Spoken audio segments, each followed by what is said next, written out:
Olá pessoal, Gustavo Machado, canal Orientação Marxista. Hoje é um vídeo da lista de reprodução recomendando livros. Uma lista que já está aí empoeirada, há muito tempo que eu não publico nada a respeito dela. E resolvi fazer um vídeo sobre provavelmente o autor e militante marxista que eu mais admiro de todo o período do pós-Segunda Guerra Mundial no mundo, tá? Que evidentemente não é casual, ele é fundador da corrente a qual eu pertenço, que nacionalmente aqui no Brasil é o PSTU, internacionalmente é a LIT, Liga Internacional dos Trabalhadores. Para vocês terem ideia do grau da minha admiração pelo Moreno, a tal ponto de que eu nunca me hesitei dentro desses ismos que caracterizam as diversas divisões, disputas, mudanças de concepções no interior da tradição marxista, nunca duvidei em me considerar um morenista, né, que são os marxistas que se afiliam não apenas ao movimento que descende das organizações que o Moreno criou, mas também a concepção, as elaborações e tudo que ele fez, e não foi pouca coisa, tá? Como a gente vai ver. Para vocês terem ideia, a importância do que eu estou falando aqui,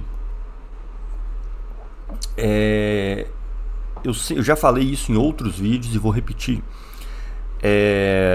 O cenário que se deu no marxismo após os anos 30 é predominantemente de uma barbárie gigantesca, porque infelizmente boa parte de uma geração de marxistas e um movimento, gente, ele não se faz por livros, ele se faz por pessoas. Os livros, eles são apenas um veículo, né, para que esses pensamentos, essas concepções, essas disputas, a compreensão da realidade, das tarefas que estão colocadas diante do conjunto dos acontecimentos que se passam todos os dias.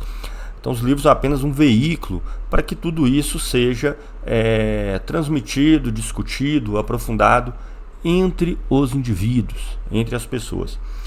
E nos anos 30, infelizmente, boa parte dessa continuidade, não sem problemas, inflexões de todos os tipos, mas dessa continuidade que existia dentro do movimento marxista, que descende desde a Liga dos Comunistas de Marx, tá? Que depois a Liga acaba nos anos 50, mas as pessoas continuam atuando, vão estar no seio da Constituição da Associação Internacional dos Trabalhadores, do qual Marx participou da construção, e várias delas que já atuavam com Marx lá na Liga, lá no final dos anos 40, e que também nas revoluções de 48 e 49, vão fundar também a social-democracia alemã, uma mescla ali meio eclética entre um grupo de pessoas orientadas por Lassalle e orientadas por Marx, que diante da industrialização da Alemanha, de países do leste europeu, vai desenvolvendo um movimento já muito forte no início do século XX, vai ter inflexões, vai ter grupo que vai ceder a alternativas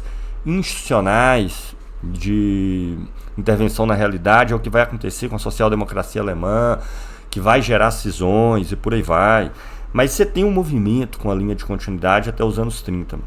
Até que, nos anos 30, boa parte dessa linha de continuidade ela é interrompida pelo extermínio físico de toda uma geração de marxistas, né? Esse extermínio se dá principalmente com a tutela da União Soviética, já completamente burocratizada, né, sob o controle e a direção de Stalin. Para vocês terem uma ideia, dos 13 membros do Comitê Central Bolchevique que votaram pela tomada do poder em outubro de 1917, na Revolução Russa, 10 foram assassinados nos anos 30, né? E depois Trotsky, 11, um pouco mais para frente, em 40, né, no México. Mas não só dos russos, né? Boa parte dos militantes marxistas que viviam sobre regimes autoritários nos anos 30, o nazifascismo, passando pelo franquismo, as ditaduras da América Latina. Então, boa parte desses dirigentes estavam na União Soviética nos anos 30 e foram vitimados pelos expurgos stalinistas. Isso mesmo, pessoas da América Latina, diversos países da Europa, uma camada gigantesca de milhares de militantes estavam lá e foram exterminadas. Os dados estão por aí, não vou entrar sobre isso, tá? Mas nós estamos falando de extermínio de milhares e milhares e milhares de pessoas. Se vocês pegarem, por exemplo, se a gente voltar para o domínio teórico, as pessoas que estavam à frente do que ficou conhecido depois como MEGA, que é o projeto de publicação aí das obras completas de Marx e Engels, com critérios rigorosos e tudo, praticamente todo mundo foi exterminado nesse período, né? O que aconteceu com Riazanov, que estava à frente desse instituto, foi assassinado sob a tutela aí de Stalin nesse período. Com Isaac Rubin, que é um autor que eu divulgo muito aqui, foi exterminado. Uns poucos conseguiram escapar, passando por gulags soviéticos, depois por campos de concentração nazistas, né? E um deles foi o nosso Roman Rozdolsky, né? Que eu divulgo muito aqui no canal, o livro dele como um dos principais. O Rozdolsky, que teve associado à oposição de esquerda, ao movimento que depois ficou conhecido como trotskista, porque tinha Trotsky como principal figura que estava à frente. Rozdolsky ficou preso na União Soviética. Depois, quando os alemães ocuparam a região onde ele estava, ele foi para os campos de concentração nazistas, esteve em Auschwitz, inclusive. Depois que acabou a guerra, ele migrou para os Estados Unidos, foi vítima do macartismo, embora fosse um intelectual de primeiro nível, não conseguiu adentrar no sistema universitário dos Estados Unidos e vivia de aulas particulares, uma situação de miséria terrível. Para vocês terem ideia, o cenário do marxismo nos anos 40 e 50 era tão catastrófico, tá, que Rozdolsky escreve no prefácio desse livro, eu cito muito, inclusive menciono no prefácio daquele livro meu sobre a história, que ele era um cara que se dedicava mais ao tema da questão nacional, camponesa, e os textos do Engels, principalmente, dos anos 40.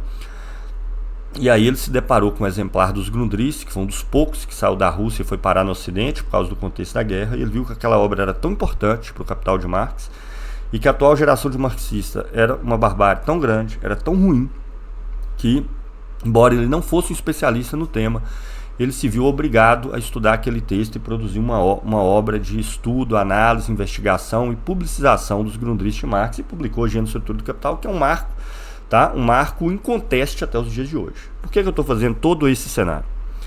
Porque, na minha opinião, na média, não é que não existam bons trabalhos localizados, com temas específicos, dentro da tradição marxista ao longo dos últimos 70 anos, é claro que existem. Eu, inclusive, utilizo dezenas deles no meu livro, que já está para ser publicado, mas, no conjunto, sobretudo pessoas que fazem análises gerais da realidade, eu penso que o marxismo, pós anos 40, desceu a um nível pueril, tá? Um nível absolutamente pueril. Então, só para dar um exemplo aqui para vocês, vários desses autores que às vezes fazem trabalhos teóricos interessantes sobre, sei lá, teoria do valor, né? Capital fictício, taxa geral de lucro, quando vão fazer comentários gerais da realidade, de uma superficialidade, é uma coisa assim, a roda da história girou 100 anos para trás. A grande exceção, na minha opinião, é Nahuel Moreno, tá?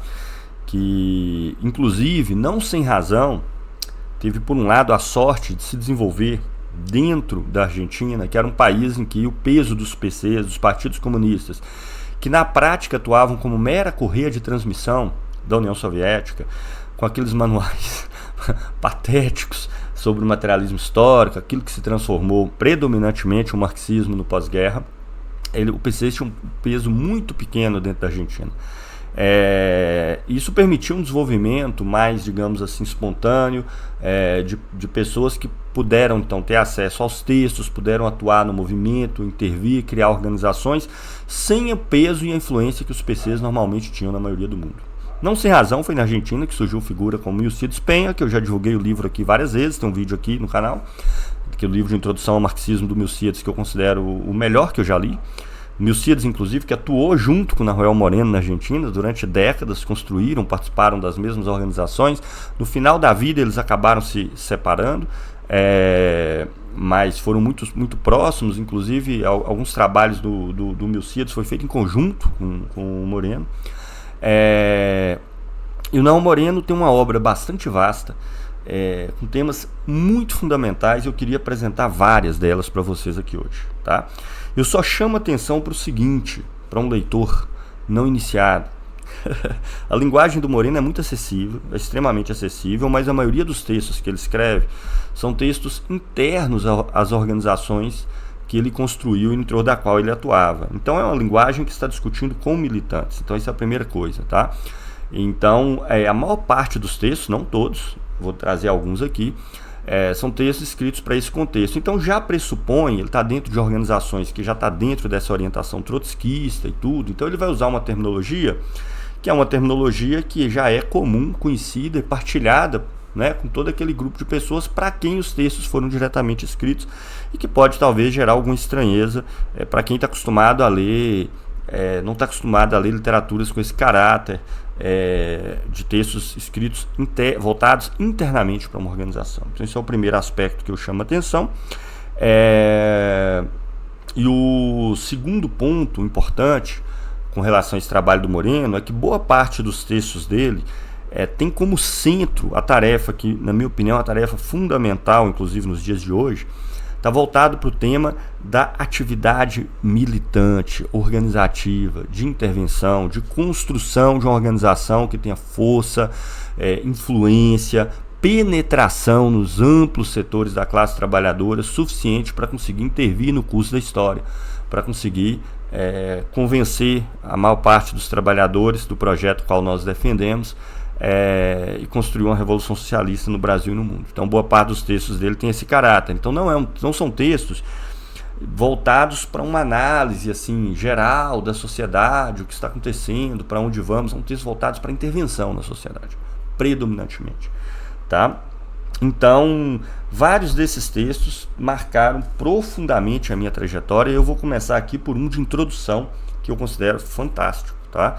Que esse é um texto voltado mais para fora, Conversando com Moreno, tá? É um texto escrito no formato de diálogo, onde várias questões envolvendo socialismo, o que é socialismo, como seria uma sociedade socialista, como construir uma organização, os dilemas do capitalismo daquele tempo, é um texto de meados dos anos 80, tá? É um texto de introdução ao socialismo, mas uma introdução voltada já para a pessoa que não apenas quer ser convencida pelo socialismo, mas quer atuar no interior de uma organização, como essa organização tem que ser construída, quais as suas características, quais o seu papel, como ela intervém, como que se dá democraticamente a tomada de decisão nesse seio, qual que é a relação entre partidos, sindicatos e por aí vai. É um livro fantástico. Eu gosto tanto desse livro que eu tenho ele aqui em 2 edições, tá? Essa é uma tradução em português. Boa parte dos livros dele são editados pela editora Sunderman, tá? No Brasil, porque a organização qual faço parte e do qual Moreno é um dos principais fundadores, então as razões são óbvias. Eu tenho ele em espanhol também, que é também uma edição feita, nesse caso feito pela Lit, né? Que traz esse texto no original em espanhol e é um texto escrito na forma de diálogo, que é bastante interessante, ou seja, são perguntas e respostas, as perguntas sempre muito inteligentes que normalmente partem do problema aparente que existia na resposta anterior, de maneiras que constroem um caminho muito fácil de ler. E eu recomendo muito. Esse é o trabalho de caráter didático, propagandístico do Moreno que eu mais gosto, tá? De longe. Ele escreveu outros que eu tenho algumas reservas, tá? Ele escreveu textos como Revoluções do século XX, Conceitos Políticos Básicos, que tem coisas interessantes, mas que eu acho que tem alguns problemas, que às vezes ele, ao querer ser didático, ele categorizava muitas coisas, que se tomado muito ao pé da letra, pode gerar por parte dos leitores uma forma muito esquemática de ver a realidade, que não é o caso das análises que ele fazia, mas de jeito nenhum, tá? Então, por exemplo, Revoluções do século XX, ele vai fazer umas divisões, assim, umas categorias baseadas na Revolução Russa, revoluções do tipo fevereiro, revoluções de tipo outubro, e depois vai classificar as revoluções seguintes como de tipo fevereiro, de tipo outubro, que é uma coisa com um objetivo didático evidente, né, de criar um referencial para que o leitor possa entender melhor os limites e os alcances dos processos que sucederam. Mas tem pessoas que pegam esses livros e se sentem tentadas a transformar isso em metacategorias para análise da história, coisa que o Moreno nunca fez, inclusive, e que pode gerar alguns problemas. Mas esse dos livros de introdução, esse aqui eu recomendo fortemente, pode ficar aí facilmente no acervo dos livros de introdução a Marx e ao movimento marxista, que eu recomendo com toda a força. As obras que eu mais gosto de Moreno são as obras de análise mais profundas mesmo, né? E uma das minhas prediletas é, sem dúvida, A Ditadura Revolucionária do Proletariado, tá? Não sei se ainda está em catálogo, realmente não sei, mas quem encontrar vale muito a pena. Esse é um livro que ele não apenas vai problematizar, tá, o que é a ditadura do proletariado, o caráter democrático dos organismos, mas também a necessidade que surge da própria realidade, não é escolha nossa, do caráter violento que a revolução possui, inclusive no que diz respeito à classe dominante em vários sentidos, até que ponto vai as liberdades democráticas ou não. Mas um dos pontos que mais me chama a atenção nesse livro, que é um livro escrito ali no finalzinho dos 70, e aqui está uma das análises mais profundas que eu conheço, tá, do porquê a União Soviética tinha durado até aquele período, final dos anos 70, e indicações muito claras da restauração do capitalismo que realmente aconteceria na década seguinte na União Soviética. Então, a análise dos limites do que permitiu a União Soviética sobreviver sem que a revolução tenha conseguido avançar. As revoluções internas foram reprimidas, né? Na República Tcheca, na Hungria, em vários momentos e tudo. E qual que era o papel que cumpriria a burocracia no período seguinte, no sentido da restauração do capitalismo lá dentro. Essa é uma análise que tem aqui dentro, tá, da União Soviética e dos seus limites, a explicação do porquê ela sobreviveu até aí, é das melhores que eu conheço, mas eu recomendo assim enormemente, tá? Estudo da Revolução Portuguesa, eu tenho praticamente tudo do Moreno, tá? Revolução e Contra-Revolução em Portugal, a Revolução dos Cravos em Portugal, um processo importantíssimo, uma análise fundamental, um dos melhor livro que eu conheço a respeito desse tema, recomendo fortemente também. Do ponto de vista de um dos temas centrais dentro da tradição marxista, mas que realmente só faz sentido para quem está querendo se organizar e intervir. E aí o trabalho do Moreno é vasto, que são elaborações que partem do programa de transição do Trotsky. Qual que é a ideia central que Trotsky está pensando no programa de transição? E não só Trotsky, é um dos centros, por exemplo, das atas, estatutos, de tudo que fez a Terceira Internacional pós-Revolução Russa, ali, sobretudo do período que vai de 18 a 21, 22, que nós não vamos construir o socialismo, destruir o capitalismo, simplesmente convencendo as pessoas abstratamente do socialismo, por meio de discussões genéricas dos limites do capitalismo, de como seria o socialismo. Isso faz parte, evidentemente, mas você não vai conseguir ganhar bilhões de pessoas com discussões teóricas, até porque a maioria das pessoas nem sequer estão interessadas em discussões teóricas. Então a intervenção que o movimento marxista faz parte dos problemas concretos, dos problemas reais, tá? Que envolvem todos os aspectos da vida, desde remuneração, emprego, passando por opressão de natureza política, de todos os tipos, envolvendo preconceitos de idade, gênero, raça. Agora, por exemplo, a questão climática se colocando com a força total, com catástrofes acontecendo uma após a outra, assolando principalmente os setores mais vulneráveis da classe trabalhadora. Então, como partir desses problemas concretos, que são sentidos pelas pessoas, e atuando com base nesses problemas concretos, convencê-las da necessidade de que os trabalhadores, por meio de seus próprios organismos, tomem o poder. Essa é a tarefa, esse é o desafio.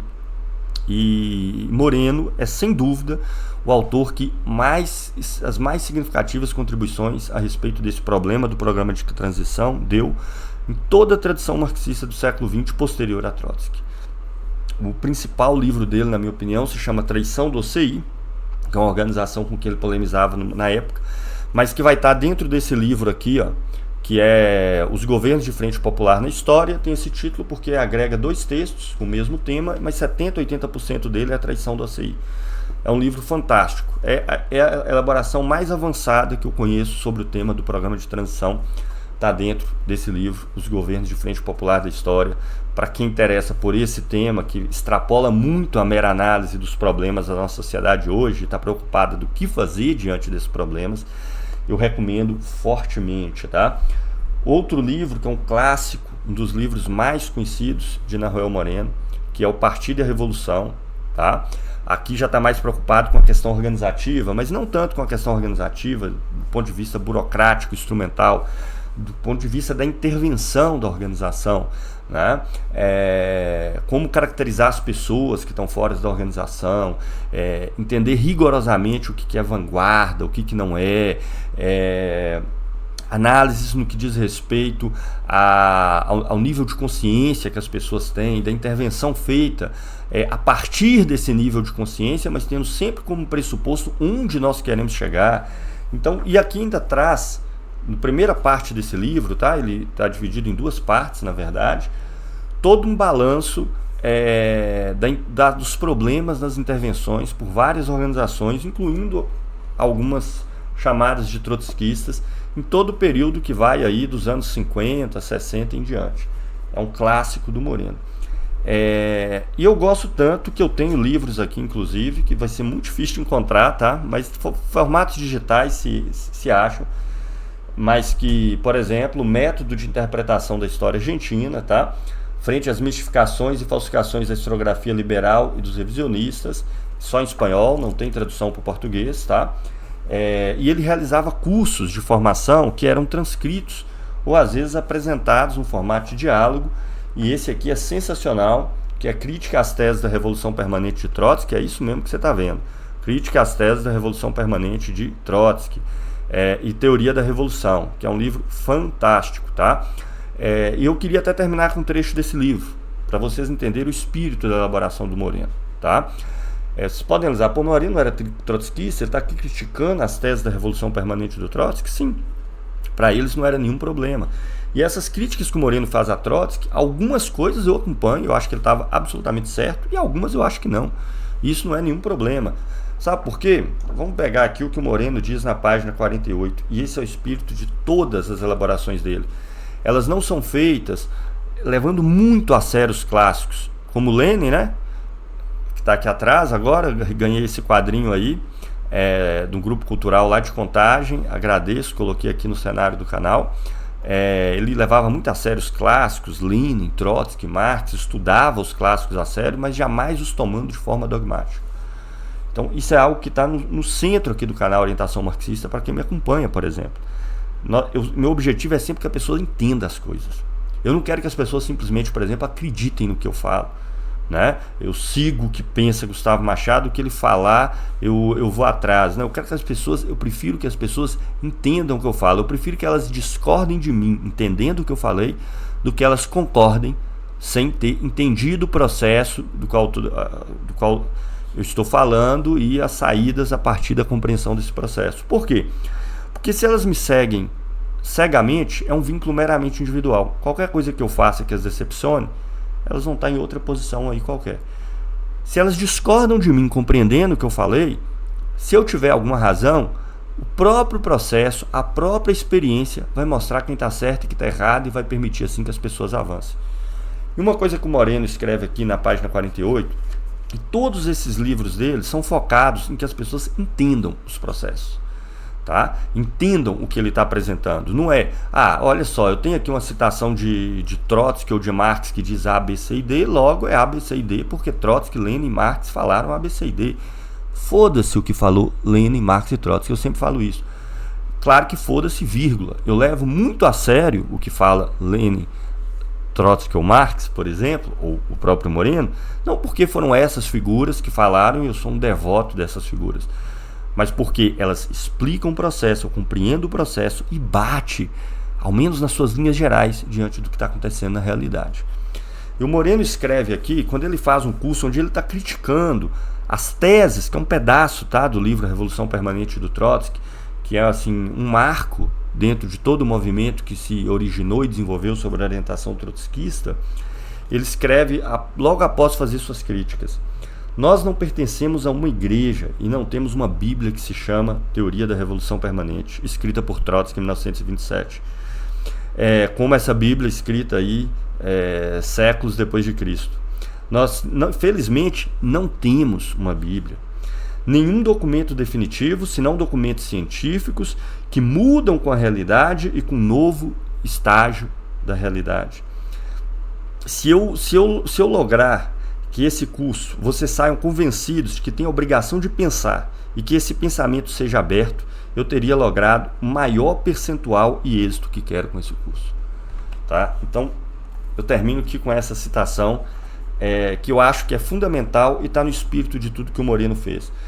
Tudo que ele elaborou, todos os prognósticos que ele fez, está tudo 100% certo?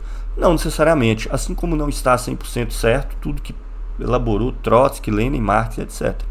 Agora, na medida que eles nos fazem pensar sobre o processo, sobre a sua dinâmica interna, sobre a sua conexão, façam entender o processo e por que temos que agir, nos organizar numa determinada direção, eles já nos fornecem, inclusive, os elementos para que possamos criticá-los, se for o caso, tá? Então, eu termino aqui. Então, poxa, né, nessa série aí de recomendando livros, aqui já tem uma dezena e nem peguei todos os livros do Moreno que eu tenho aqui, porque eu tenho absolutamente, coleciono tudo que ele publicou, inclusive artigos, são centenas. Tem um arquivo Leon Trotsky, que é organizado pela LIT, né, a Liga Internacional dos Trabalhadores, fundados por Moreno, da qual faz parte da organização que eu participo. Esse arquivo tem uma assinaturinha lá barata e tudo, que tem todos os materiais que foi produzido pela corrente ao longo do tempo, inclusive dezenas de artigos do Moreno que ainda nem estão publicados nesses livros, mas eu acredito que isso aqui é o fundamental. Espero ter deixado claro para vocês o sentido dessa literatura e, sobretudo, para quem está interessado em se organizar e intervir na realidade, o trabalho do Moreno é o mais significativo que foi criado desde o pós-guerra, não tenho a menor dúvida sobre isso. Então, nesse sentido, não por ser adepto dogmático do Moreno, isso não seria morenismo, mas por reconhecer o rigor e a pertinência de boa parte dessa elaboração e, sobretudo, da metodologia com que ela foi construída, eu me considero morenista, nesse sentido rigoroso do termo. Inclusive, o Moreno fazia algo que, assim, se afasta completamente do que a enorme maioria dos marxistas que tem por aí hoje. Por exemplo, tem um livro que nem está aqui, porque eu tenho ele só no formato digital, que é Lógica Marxista e Ciências Modernas, que eu também recomendo, tá? Vou ter algumas diferenças e alguns pontos em relação a esse conceito de lógica marxista, mas é um livro de Moreno, escrito nos anos 50, escrito um pouco depois, mas nesse contexto, ele passa a limpo boa parte do que eram os autores influentes naquela época, tá? Galvão de la Volpe, todo o marxismo italiano, uma série de autores. Ele estava atento a toda a bibliografia que existia e de quem eram os autores hegemônicos na disputa no interior do marxismo naquela época. Ele estuda, lê e polemiza com esses autores todos. Hoje, muitos dos marxistas que estão aí em organizações desconhecem por completo o que está sendo produzido. Mesmo aquilo tudo jogado assim para debaixo do tapete. Por exemplo, isso é acadêmico. Foda-se que é acadêmico, tem influência, tem pessoas lendo. Nós temos que conhecer, seja para reter o que vale a pena e para criticar os pontos em que se apoia no marxismo para levar aí o movimento, a luta, a organização para outros caminhos e outra direção. E as pessoas não conhecem nada dessa literatura, botam todo um clichê na frente para que não se precise nem tomar conhecimento a respeito daquilo. A gente tem que ficar lendo as mesmas coisas, citando as mesmas coisas ad eterno, tá?